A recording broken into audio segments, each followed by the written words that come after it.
നമസ്കാരം, ഞാൻ നാസർ ബന്നാട്. ചാനൽ 5+ലേക്ക് സ്വാഗതം.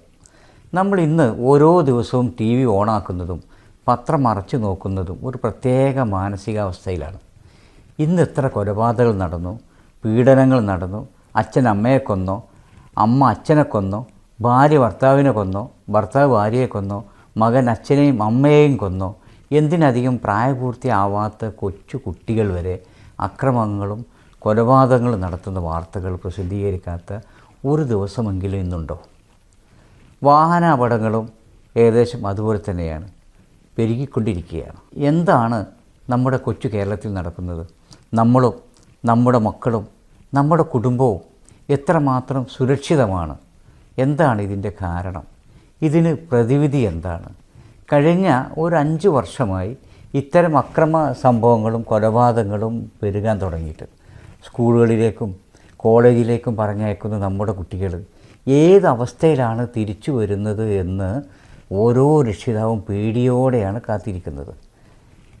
എൻ്റെയൊക്കെ കുട്ടിക്കാലത്ത് കറുത്ത ശർക്കരയും മറ്റെന്തോ ഇട്ട് വാറ്റിയ ചാരായം വിൽപ്പന നടത്തുന്നവർ ഗ്രാമങ്ങളിലൊക്കെ ധാരാളമുണ്ടായിരുന്നു.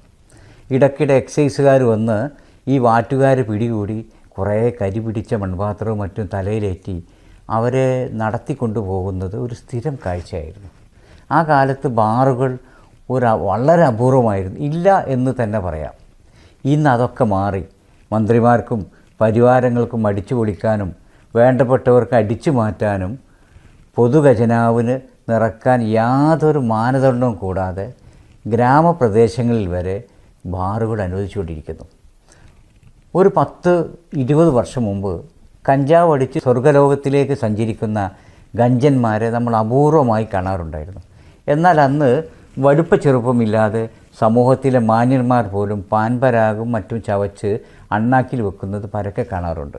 വിവാഹങ്ങൾക്കും സൽക്കാരങ്ങൾക്കുമൊക്കെ സിഗരറ്റും വെറ്റിലയൊക്കെ ഇന്നത്തെ ഒരു വെൽക്കം ഡ്രിങ്കിന് സ്ഥാനത്തായിരുന്നു. എന്നാൽ ഈ പുകയില ഉൽപ്പന്നങ്ങൾ നിരോധിച്ചതിന് ശേഷമാണ് നാട്ടിൽ വ്യാപകമായി കഞ്ചാവ് ഉപയോഗം വർദ്ധിച്ചത്, അല്ലെങ്കിൽ മറ്റ് മയക്കുമരുന്നുകൾ വർദ്ധിച്ചത്. യഥാസമയത്ത് ഇത് കണ്ട് ഇതിനെതിരെ നടപടിയെടുക്കേണ്ട നിയമപാലകർ കഞ്ചാവ് സേവകർക്ക് കൂട്ടുനിന്നു. ഉത്തരേന്ത്യൻ സംസ്ഥാനങ്ങളിൽ നിന്ന് വ്യാപകമായി കഞ്ചാവ് കേരളത്തിലേക്ക് എത്തിക്കൊണ്ടിരുന്നു. നാഥനില്ലാത്ത കളരി പോലെ കുത്തഴിഞ്ഞ് കിടക്കുന്ന ആഭ്യന്തര വകുപ്പിൻ്റെ കെടുകാര്യസ്ഥയും കണ്ണു ചിമ്പലും കാരണം കേരളത്തിൽ അങ്ങോളം ഇങ്ങോളം കഞ്ചാവ് വ്യാപകമായി. അതിൻ്റെ ഉപയോഗങ്ങളും ഉപഭോക്താക്കളും ബിസിനസ്സുകാരും വർദ്ധിച്ചു.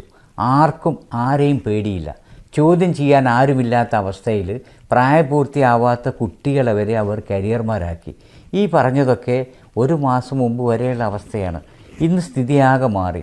നമ്മുടെയൊക്കെ ഉമ്മറപ്പടിയിൽ വരെ കഞ്ചാവും MDMAയും എത്തിയപ്പോൾ ജനങ്ങൾ ഉണർന്നു. ചാനലുകാരും സാംസ്കാരിക പ്രവർത്തകരും മതപുരോഹിതന്മാരും ഒക്കെ പ്രതികരിക്കാനും ബോധവൽക്കരിക്കാനൊക്കെ ഇറങ്ങി. കഴിഞ്ഞ 8 വർഷമായി ഉറങ്ങിക്കിടന്നിരുന്ന ഭരണ നേതൃത്വം സടകുടഞ്ഞെണീറ്റു. രാത്രിയും പകലും എന്ന ഭേദമില്ലാതെ മയക്കുമരുന്ന് വേട്ട സജീവമാക്കി. ഇപ്പോൾ ഓരോ ദിവസവും കിലോ കണക്കിന് കഞ്ചാവും രാസലഹരികളുമാണ് പിടികൂടുന്നത്. ഇത് പിടിക്കപ്പെടുന്നവരിൽ സ്ത്രീകളും കുട്ടികളും വരെ ഉണ്ട്. ജനങ്ങളും നിയമപാലകരും ഇത്ര സജീവമായി രംഗത്തുള്ള ഈ സമയത്ത് പോലും കേരളത്തിലേക്ക് ഒഴുകുന്നതും പിടിക്കപ്പെടുന്നതും കോടികളുടെ മയക്കുമരുന്നാണ്. ഇവിടെയാണ് നമ്മൾ ഗൗരവത്തിൽ ചിന്തിക്കേണ്ട ഒരു കാര്യം. പോലീസും ഭരണകൂടവും കണ്ണ് ചിമ്മിക്കിടന്നിരുന്ന കഴിഞ്ഞ 8 വർഷമായി എത്ര മയക്കുമരുന്നായിരിക്കും കേരളത്തിലേക്ക് എത്തിയിട്ടുണ്ടാവുക? കുട്ടികളും സ്ത്രീകളും അടക്കം എത്ര 1000 പേര് ആയിട്ടുണ്ടാവും. എന്തുകൊണ്ട് ഇത്രയും കാലം സമൂഹത്തെ കാർന്ന് തിന്നുന്ന ഈ മയക്കുമരുന്ന് വ്യാപനത്തിനെതിരെ ഭരണകൂടം പ്രതികരിക്കാതിരുന്നത്? ആർക്കൊക്കെയാണ് അതിൻ്റെ ഗുണഫലങ്ങൾ ലഭിച്ചത്? കഴിഞ്ഞ ഒരു മാസത്തിനുള്ളിൽ കേരളത്തിൽ അങ്ങോളം ഇങ്ങോളമുള്ള ഡി അഡിക്ഷൻ സെൻ്ററുകളിൽ ചികിത്സയ്ക്കായി എത്തിയതായി വെളിപ്പെടുത്തിയത് പ്രായപൂർത്തിയാവാത്ത 588 കുട്ടികളാണത്രേ. ഈ ഞെട്ടിക്കുന്ന കണക്ക് നമ്മളൊക്കെ നെഞ്ചു പിളർക്കുന്നതാണ്. ഇത്തരം വ്യാപകമായ രീതിയിൽ പട്ടണങ്ങളിലും ഗ്രാമങ്ങളിലും കുഗ്രാമങ്ങളിലും കുടിലുകൾ മുതൽ കൊട്ടാരം വരെ ഈ സാമൂഹ്യദ്രോഹികൾ നിറഞ്ഞാടിയപ്പോൾ മുഖ്യമന്ത്രിയുടെ ഭാഷയിൽ പറഞ്ഞാൽ ഒരു ജീവൻ രക്ഷാപ്രവർത്തകരെ നമ്മൾ കണ്ടില്ല. അനീതിക്കും അധർമ്മത്തിനുമെതിരെ ലോകബാങ്കിനെതിരെ വരെ സമരം ചെയ്തിരുന്ന യുവജന സംഘടനകളെയും നമ്മൾ അവിടെയൊന്നും കണ്ടില്ല. പകരം ആരെങ്കിലുമൊക്കെ പിടിച്ചാൽ അവൻ്റെ ജാതിയും മതവും പാർട്ടിയും ഒക്കെ നോക്കി എതിർക്കാനും ന്യായീകരിക്കാനും ഒരു മടിയും ഒരുക്കുന്നുണ്ടായിരുന്നില്ല. ഒരു ഭാഗത്ത് മയക്കുമരുന്ന് വേട്ട നടക്കുമ്പോൾ തന്നെ മറുഭാഗത്ത് മദ്യ കമ്പനികൾക്ക് ലൈസൻസ് നൽകാനും ടൂറിസത്തിൻ്റെയും മറ്റും മറവിൽ ബാറുകൾ വ്യാപകമായി വാരിക്കോരി അനുവദിക്കാനും ഭരണകൂടത്തിന് ഒരു മടിയുണ്ടായില്ല. ഇനി നമ്മൾ വരാൻ പോകുന്ന ഒരു വിപത്തിനെക്കുറിച്ച് ചൂണ്ടിക്കാണിച്ചുകൊണ്ട് നമുക്ക് ഇന്നിതിവിടെ അവസാനിപ്പിക്കാം. മദ്യത്തിനും മയക്കുമരുന്നിനും എന്തിനധികം സിഗരറ്റിന് പോലും അടിമപ്പെട്ടവർ ഒറ്റയടിക്ക് അവ ലഭിക്കാതിരിക്കുമ്പോൾ കാണിക്കുന്ന മാനസിക വിഭ്രാന്തി നമുക്ക് പലർക്കും അറിയാം. കഴിഞ്ഞ ദിവസങ്ങളെപ്പോലെ മയക്കുമരുന്ന് വേട്ട സജീവമാകുമ്പോൾ ഇത്രയും കാലം അത് ഉപയോഗിച്ച് അത് ജീവിതചര്യയായി മാറ്റിയവർക്ക് ഇനി അത് ലഭിക്കാതിരിക്കുമ്പോൾ അവരെന്തൊക്കെ പരാക്രമങ്ങൾ കാണിക്കും. കഴിഞ്ഞ 8 വർഷമായി തുറന്നുവിട്ട ഈ ദുർഭൂതത്തെ പിടിച്ച് കുടത്തിനുള്ളിൽ അടക്കുമ്പോൾ എന്തൊക്കെ പ്രത്യേക പൊട്ടിത്തെറികളും പ്രശ്നങ്ങളും ഉണ്ടാകും. മയക്കുമരുന്ന് ലഭിക്കാതെ അക്രമാസക്തരായി പല വീടുകളിൽ നിന്നും പോലീസിൻ്റെ സഹായത്തോടെയാണ് പലരെയും കീഴടക്കി ഡി അഡിക്ഷൻ സെൻ്ററുകളിൽ എത്തിക്കുന്നത്. എന്നാൽ ഇത്തരം പരാക്രമികളെ പല സെൻ്ററുകളും സ്വീകരിക്കാൻ മടി കാണിക്കുന്നു.